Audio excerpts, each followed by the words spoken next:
Jenner diode क्या होता है उसको अपन डिस्कस करते हैं। देखिए तो जेनर डायोड एक ऐसा डायोड है, एक ऐसा पी एन जंक्शन डायोड है जो कि बेसिकली रिवर्स बायस में भी क्या करेगा, काम करेगा। ठीक है, अगर मैं बात करूँ एक नॉर्मल डायोड की तो जो पी एन जंक्शन डायोड है वो कुछ इस तरह से होता है। ठीक है, लेकिन इसमें कुछ कमियां थी। इसकी कमी ये थी कि जब बात करें रिवर्स बायस की तो ये काम नहीं करता, ये यहाँ पे इस तरह से ओपन हो जाता है। एंड नॉर्मल डायोड में जो डोपिंग होती है वो भी कम होती है। ठीक है, देन डायोड जो है वो रिवर्स बायस में भी काम करे, इसके लिए बनाया गया यहाँ पे एक जेनर डायोड।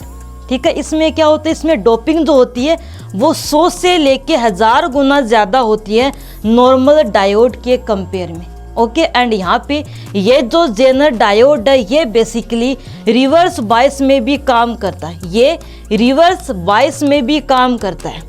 ठीक है, अगर वोल्टेज जो है अप्लाइड वोल्टेज वो जेनर वोल्टेज से ज़्यादा हो जाती है तो ये जेनर डायोड एक वोल्टेज से रिप्लेस होता है, ये एक वोल्टेज से इस तरह से क्या होता है, रिप्लेस हो जाता है।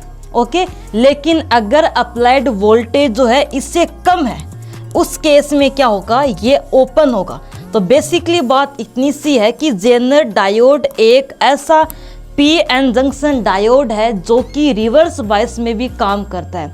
इसकी जो डोपिंग है वो ज़्यादा होती है, नॉर्मल डायोड की तुलना में इसकी डोपिंग क्या है, ज़्यादा होती है। अगर अप्लाइड वोल्टेज जो है वो VZ से ज़्यादा होती है उस केस में ये बेसिकली एक वोल्टेज से रिप्लेस हो जाता है। ठीक है, तो ये अपने पास एक जेनर डायोड है, इसका यूज करते हैं बेसिकली आउटपुट की जो वोल्टेज है उसको कांस्टेंट रखने के लिए। एक अपने पास वोल्टेज रेगुलेटर के रूप में इसका यूज करते हैं, एक तो वोल्टेज रेगुलेटर के रूप में इसका यूज करते हैं आउटपुट की वोल्टेज को कांस्टेंट रखने के लिए।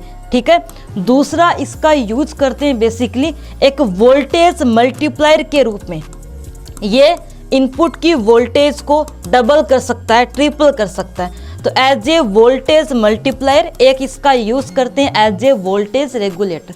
तो ये अपने पास है जेनर डायोड।